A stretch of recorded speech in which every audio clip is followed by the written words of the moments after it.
반갑습니다. 한국사입니다. 오늘은 이제 40강 지난번에 배운 시간 우리 50 총선거를 통해서 재헌국회가 형성이 되었고 헌법이 만들어졌어요. 요 헌법에 의거해서 수립된 대한민국 정부에 대해서 만나볼 시간입니다.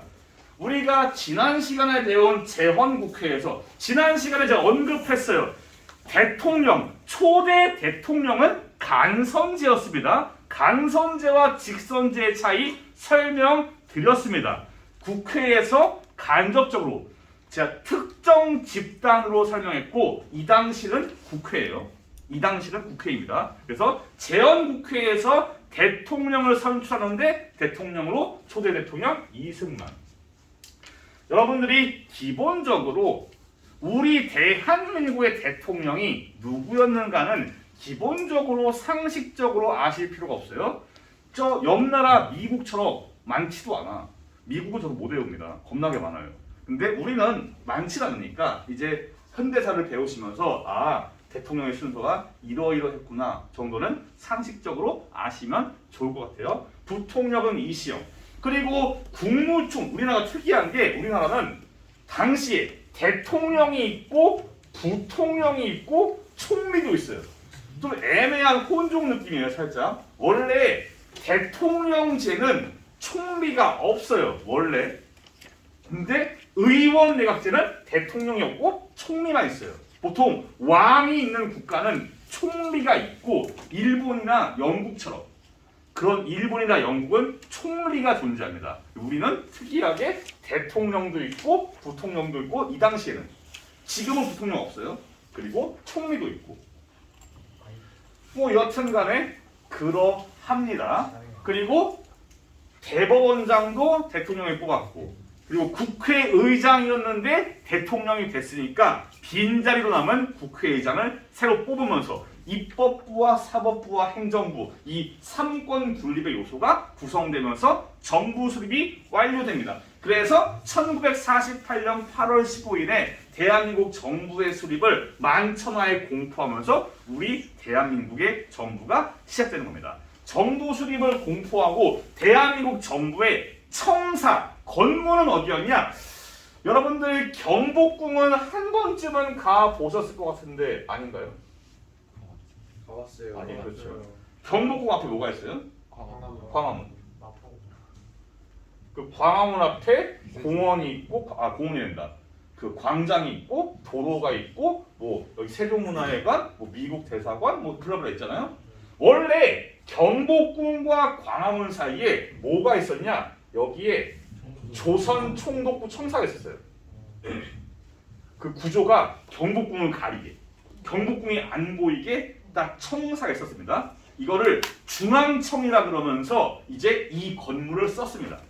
이 대한민국 정부가 이 총독부 건물을 썼고 나중에 이거는 국립중앙박물관이 돼요. 그 나중에는 이거를 김영삼 정부 때 해체시켜버립니다. 이거는 김영삼 정부를 할 때 제가 설명드릴 거예요. 지금 국립중앙관 따로 있잖아요. 네? 지금 따로 그렇죠. 이전했어요. 여기 있다가 이사를 갖고 이 건물은 그대로 홀라당. 예. 저는 참고로 이게 박물관이던 시절에 가본 적이 있습니다. 물론 디테일은 기억 안 나요. 근데 완전 옛날 건물 같지는 않았어요. 안에 리모델링을 했는지. 예. 여튼 그렇습니다. 그래서 총독부 과거의 총독부 건물을 청사로 쓰고요. 깃발은 태극기를 썼어요. 그리고 이제 대한민국 정부의 수립이 완료되자 미 군정은 우리 대한민국 정부의 행정, 군사 이런 재반 권리들을 다 넘겨줍니다. 애초에 미군이 한반도에 주둔하는 이유가 뭐냐? 우리 대한민국 정부, 한반도에 정부가 수립될 때까지 우리를 관리하는 역할이었어요. 우리 정부가 수립됐으니까 이거를 넘겨주는 거죠. 그리고 이어서 UN 총회에서 우리 정부가 선거 감시가 가능했던 지역에서의 유일한 합법적인 정부로서 인정받아요. 북한은 합법적이지가 않습니다. 우리의 일반적인 그 스탠다드한 방침은 북한은 국가가 아니라는 겁니다. 합법적인 정부가 아니에요. 물론 이게 나중에 북한이 유엔에 가입하면서 애매한 상황이 발생했지만은 최소한 우리는 북한을 바라보는 스탠다드한 방침은 거기는 정상적인 정부가 정상적인 국가가 아니다. 거기는 합법적인 유엔의 승인을 받은 나라가 아니다입니다. 헌법에도 그렇게 나왔다. 네? 헌법에도 그렇게 나왔다. 근데 그럴 거예요. 헌법에도 애초에 대놓고 물론 겉으로는 대국제 정세에서는 유엔에 가입이 되어 있으니까 국제 정세에서는 그렇게 인정을 하지만은 우리는 그렇게 인정하지 않아요. 거기는 그냥 우리의 영토를 차지한 무장 집단에 불과해요. 탈레반이랑 차이가 뭐야? 여튼간에 자 그렇습니다. 뭐 딱히 어려운 키워드는 없고요. 초대 대통령 이승만은 상식적으로 알아주시길 바래요. 넘어가겠습니다. 근데 이제 새롭게 대한민국 정부 이승만 정부가 출범을 했는데 남겨져 있는 숙제가 많아요. 마치 옛날에 흥선대원이 등장했을 때 조선의 당면과지를 해결해야 하는 것처럼 이승만 정부도 당시에 해결을 해야 되는 그런 상황들이 있어요. 먼저 경제가 상당히 혼란합니다. 일단 해방, 광복 이후에 생산되는 물자는 큰 차이가 없어요. 나아질 것도 적을 것도 없이 그대로입니다. 근데 뭐가 증가하냐? 인구가 증가해요. 광복 이후에 인구가 폭증합니다. 왜 광복 이후에 인구가 폭증할까요? 응? 살기 좋아서? 뭐 누가 방금 말하죠? 사는 사람이 좀 줄어들. 살만해져서. 비슷하게 합니다. 살만해지니까 광복을 얻었으니까 우리가 일본에서 벗어났으니까 해외에 나가 있는 우리 민족들이 돌아옵니다. 미국, 하와이, 중국 등등 일본 막 끌려가는 사람들 다 돌아오면서 한반도에 해외에 나가는 사람들이 돌아오면서 인구가 폭증해요. 물자 양은 그대로인데 인구가 폭증되니까 자연스럽게 어떤 현상이 나오냐? 수요 공급 곡선이 완전히 아작나면서 물가가 올라갑니다. 여기에 더해서 좀 어려운 얘기를 하자면은 미 군정이 경제 정책을 완전히 미스합니다. 미 군정은 한반도에 와서 한반도의 상황을 몰라요. 당시의 한반도는 이제 배급제, 식량 배급제가 이어지는 상황이었는데 당시에 미 군정은 야, 마 정치는 민주주의, 마 경제는 시장 경제 아니냐, 가자 시장 경제 하면서 완전히 풀로 시장 경제를 돌려버립니다. 그러자 당시 상인들이 허생이 빙의해서 야 시장 경제 스고이 좋지 장사하자 먹고 살자 이러면서 허생이 빙의해서 쌀을 사재기를 해요.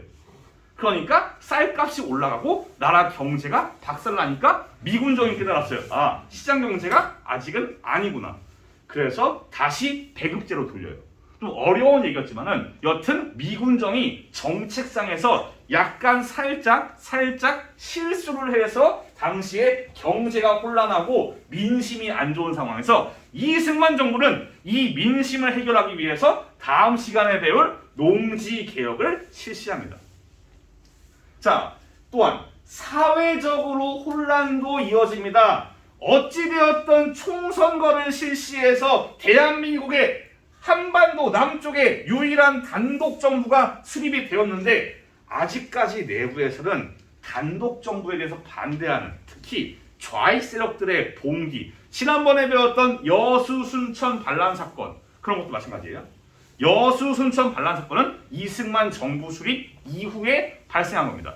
그런 것처럼 당시에 좌익들이 내부에서 들고 일어나고 또한 우익들끼리도 싸워요. 김구가 암살당한 것도 이승만 정부 시기입니다. 이렇게 테러와 암살, 봉기가 이어지는 혼란한 상황이 계속 이어집니다. 이승만 정부는 이걸 해결하기 위해서 공산주의 때려잡자라고 하는 반공체제를 강화하면서 사회 분위기를 휘어잡고자 합니다. 그러면 이승만은 어떻게 반공 시스템을 조성해 나아갔나를 보겠습니다. 일단 방금 말한 여수 순천 반란 사건, 여수 순천 19 사건 이후로 이승만 정부는 보안법을 제정합니다. 이 보안법이 지금도 남아있는 국가보안법이에요. 보안법 아시면 좋을 것 같습니다. 이 보안법의 모토는 뭐였냐? 보안법의 모티브는 어디에서 들고 왔냐? 1925년에 총독부가 일본 정부가 제정한 치안유지법을 모티브로 가져왔어요. 다만 치안유지법 안에서 뭐 천황 체제에 대한 국가 체제에 대한 그런 거를 약간 바꿔서 들고 왔죠. 대한민국 정부에 대해서 반대하는 여론들은 다 없애겠다라는 겁니다. 이거는 시간이 가면 갈수록 강화되면서 지금의 국가보안법이 됐어요. 이 국가보안법을 독재 정권은 자기에 반대하는 민주화 운동가들에게 적용하면서 그 독재 정권을 유지하는 데 사용했습니다. 이승만 정부와 박정희 정부를 배울 때 독재 정권이 어떻게 보안법을 악용했는가를 배울 예정입니다. 그리고 빈칸 중에 하나인 국민보도연맹을 조직합니다. 국민보도연맹은 어떤 조직이냐? 좌파들, 좌익 인사 중에서 대한민국에 대해서 충성을 다하면서 전향한 사람들이 있어요. 이 전향한 사람들을 관리를 하는 겁니다. 국민보도연맹이라는 조직에 전향한 좌파들을 가입시키면서 감시와 통제를 하는 거예요. 누가 전직 좌익인지 파악을 하니까 통제가 쉽고 감시가 쉽고 유사시에 제거하기도 쉽고. 그래서 이 국민보도연맹에 보도연맹 여기에다가 이제 전직 좌익을 넣는 겁니다. 뭐 정남준, 뭐 최서우 이런 식으로 쫙 넣는 거예요. 이런 식으로 넣는 겁니다. 선생님 죄송해요. 여튼간에 자 그런 상황인데 이게 뭐가 문제가 됐냐? 애초에 이 자체도 문제인데 여기에 전직 좌익만 있는 게 아니에요. 할당제입니다. 막 가양동에 10명, 등촌동에 10명 이런 식이에요. 내가 가양동장인데 방침이 왔어요. 가양동에서 10명 채워라. 보도연맹 멤버로 왔어요. 근데 우리 가양동에는 전직 좌익이 2명밖에 없어. 근데 할당을 안 하면은 내가 엿댈 것 같아. 8명을 채워야 돼요. 그래서 가가지고 야 내가 쌀 줄 테니까 보도연맹 가입해라. 내가 우유 줄게. 뭐 빵 줄게 이러면서 먹을 걸로 급식을 꼬시면서 어거지로 애꿎은 민간인들을 보도연맹에 가입시켜요. 여기까지는 큰 문제는 안 터졌는데 6.25 전쟁 이후에 이 전직 좌익 세력들을 말살한다는 의미로 보도연맹 멤버들을 학살합니다. 그게 보도연맹 학살 사건인데 여기에 아까 말했던 먹을 것을 빌미로 왔던 애꿎은 민간인들도 많이 학살당한 겁니다. 그게 이승만 정부의 최대의 과오 중 하나인 보도연맹 학살 사건이에요. 나중에 6.25 전쟁할 때 말씀드릴게요. 참고로 보도연맹 학살 사건은 교과서에 없습니다. 다만 보도연맹은 존재를 해요. 그래서 보도연맹과 보안법이 무엇이다, 왜 만들어졌다 이런 것들을 아시면 좋겠습니다. 다음으로 가겠습니다. 다음은 이제 229페이지의 북한 파트입니다. 먼저 좀 설명을 드릴게요. 교과서에는 북한의 내용들이 제법 많이 있어요. 북한 정권의 수립부터 지금까지, 지금 정권까지도 북한에 대한 게 많이 들어가 있습니다. 저도 수업 시간에 교과서에 없는 내용까지 넣어가면서 북한에 대해서 가르칠 거예요. 이게 북한에 대한 옹호, 북한에 대한 그런 찬양 이런 게 아닙니다. 제가 왜 북한사를 신경 써서 가르치냐? 하나예요. 우리 북한 위에 북한의 그 할아버지 그 혹부리 돼지, 그 아버지 뽀글이 돼지, 지금 김정은 돼지, 다이어트 했다면 돼지, 돼지는 돼지, 한 번 돼지 영원 돼지. 이 3대 돼지 정권이 얼마나 막장인가, 북한의 독재가 어떤 상황인가를 제가 나름대로 신경 써서 가르치기 위해서 북한사에 나름대로의 노력을 하고 있어요. 나름대로의 노력을. 그래서 우리가 북한을 배우는 이유는 그런 겁니다. 북한 정권의 실상을 알자. 괜히 집에 가가지고 어머니 제가 오늘 김일성을 배우고 왔어요. 이러지 마세요. 진짜로. 예. 목적이 있다는 거. 예. 꼭 이러면은 일부만 띄워가지고 지금 동양고에서 김일성을 배우고 있어요. 이런단 말이지. 일부만 띄워가지고. 아니라는 겁니다. 오해하지 마세요. 예. 저는 대한민국을 사랑하고 자유주의 시장경제 사랑합니다. 펄럭. 자, 아시겠죠? 자, 그럼 이제 본격적으로 해봅시다. 자, 광복 이후에 이전에 여운형이 한반도에서 건국을 준비했고 한반도 북쪽에서 조만식이라는 분이 이제 한반도 북쪽에서의 건국을 준비해요. 이 조만식은 과거에 물산 장려 운동에 참여했던 주도했던 자본가입니다. 평양이 지금은 그 꼴이지만은 일제 강점기 시기까지 뭐 조선시대 포함해서 조선시대 제2의 도시였어요. 고려시대, 조선시대, 일제 강점기 항상 제2의 도시였습니다. 왜냐? 물자가 많았어요. 그래서 기업들도 많았습니다. 자본가이면서 민족주의자였던 조만식이 이제 평안남도 건국준비위원회를 구성하고 이 한반도 북쪽 각지에 인민위원회를 만들어서 건국을 준비합니다. 이때 한반도 북쪽으로 누가 들어오냐? 소비에트联邦 군대가 들어옵니다. 돌이켜봅시다. 자, 한반도 남쪽에 돌아온 미국 군대. 통치 방침이 간접이었습니까? 직접이었습니까? 직접이었죠. 직접 통치했어요. 임시정부 그런 거 인정 안 하고 직접 통치했어요. 소비에트聯邦은 어땠나? 간접 통치였습니다. 인민위원회. 여기 있는 인민위원회한테 자치권을 주는 그런 간접적인 통치였는데 이게 간접 통치가 뭐 우리를 좋아해서 우리를 위해서 그런 건 아니에요. 소비에트聯邦의 의도가 있습니다. 그게 뭐냐? 자기 말을 잘 듣는 공산주의자의 착한 강아지를 내세워서 그 뒤에서 강아지를 조종하면서 헤헤 이건 우리 거다 이런 식으로 마음대로 조장하기 위한 그런 게 있어요. 그러니까 소련이 조만식에게 자치권을 줄 이유는 1도 없어요. 당장 조만식의 성향 자본가이면서 민족주의자예요. 사회주의, 공산주의 소련이 요거를 좋아할 이유가 하나도 없어요. 당연히 소련은 이제 자기 말을 잘 듣는 공산주의자를 앉히려고 했고 만주에서 활동하다가 소련으로 넘어갔던 김일성이 그 착한 강아지가 된 겁니다. 소련의 입장에서의 착한 강아지. 그래서 김일성을 내세운 북조선 임시인민위원회 위원장으로 김일성이 등장하면서 이때부터 김일성이 북한 한반도 북쪽에서 두각을 나타나기 시작합니다. 그리고 이 북조선 임시인민위원회에서 정책을 실시하는데 그게 토지개혁. 요건 중요합니다. 이 토지개혁이 왜 중요하냐? 대한민국의 토지개혁과 다음 시간에 배울 대한민국의 농지개혁과 북한의 토지개혁의 차이점이 중요합니다. 그래서 아시아되는 거예요. 자, 일단 북한의 토지개혁은 기준 토지가 5정보입니다. 5정보.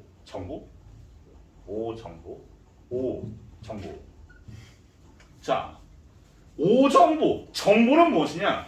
정보는 토지의 기준이에요. 1정보는 몇 평이냐? 3,000평이에요. 약.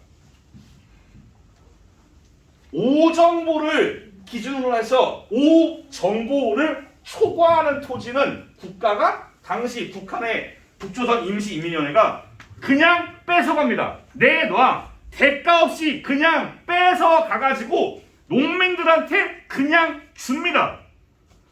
자, 보세요. 5정보 토지 무상몰수, 무상분배. 왜 이게 동그라미냐? 대한민국과의 차이가 있으니까 동그라미예요. 나중에 제가 다음 시간에 농지 개혁할 때 다시 한번 말씀드릴 거예요. 보면은 좋아 보이잖아. 와, 개꿀. 농민들한테 토지 엠빵. 야, 신난다. 실제로 당시에 한반도 농민들이 이 토지 개혁의 발표를 듣고서 북한으로 막 지지를 합니다. 여기에 맹점이 있어요.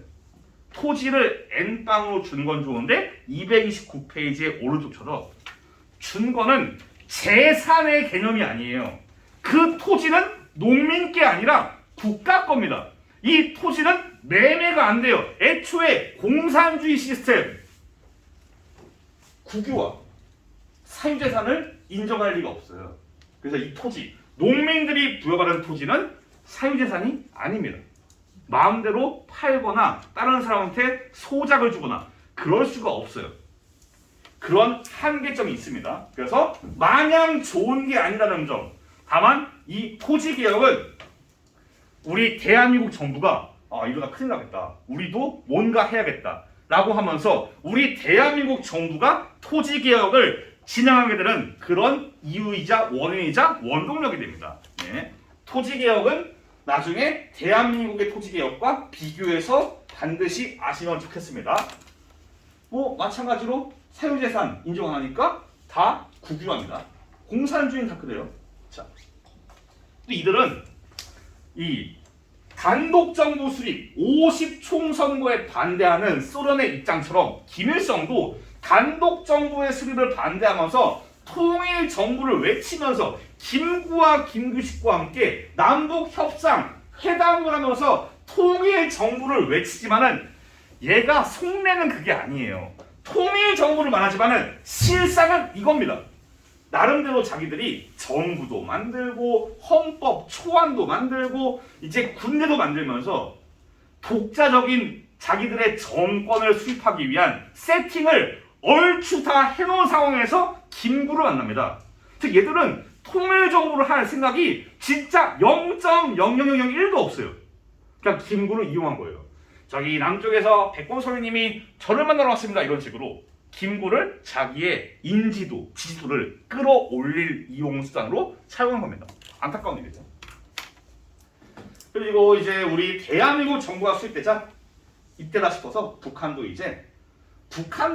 국회 같은 게 있어요. 북한의 국회는 최고인민회의입니다. 보통 최고인민회의에서 사람들이 모여있고 앞자리에 김정은이 있어요. 그 다음에 막 박수를 치면서 가끔씩 수첩 들고 이러면서 그게 최고인민회의예요. 국회지만은 국회가 아니에요. 뭔 소리냐? 선거는 하지만은 북한은 참 그래요. 선거는 합니다. 투표율 100%가 아니에요. 종종 99.8이 나올 수도 있어요. 왜 0.2가 비냐? 뭐 다친 사람들, 장애인 혹은 그 실종자 그런 사람들, 호적에 비어있는 사람들 때문에 0.2는 비어요. 근데 당선율, 득표율 100%입니다. 애초에 북한의 선거용지는 독특해요. 선거용지에 예를 들어서 후보자가 김정은이야. 김정은 그냥 써있어. 이거를 집어넣는 거예요. 내가 김정은에 반대한다. 그러면 군대 앞에서 경찰 앞에서 이거를 찢어버리거나 넣지 말아야 돼요. 이게 가능할까요? 다 있는데 내가 김정은 반대한다고 그냥 가요. 안 넣고 가. 그럼 바로 기관총이지. 바로 그냥 구워집니다. 북한은 국회가 아니에요. 여튼 근데 형식상의 그런 걸로 이제 이 최고인민회의에서 김일성을 수상으로 선출하고 이제 헌법도 만들고 이런 식으로 정권이 세워집니다. 그래서 조선민주주의 인민공화국. 웃긴 거는 조선도 아니고 민주주의도 아니고 인민도 아니고 공화국도 아니고 아무것도 아닌 나라가 북한입니다. 북한이 무슨 민주주의예요. 북한도 야당은 있어요. 야당은 있는데 야당을 김정은이 관리해요.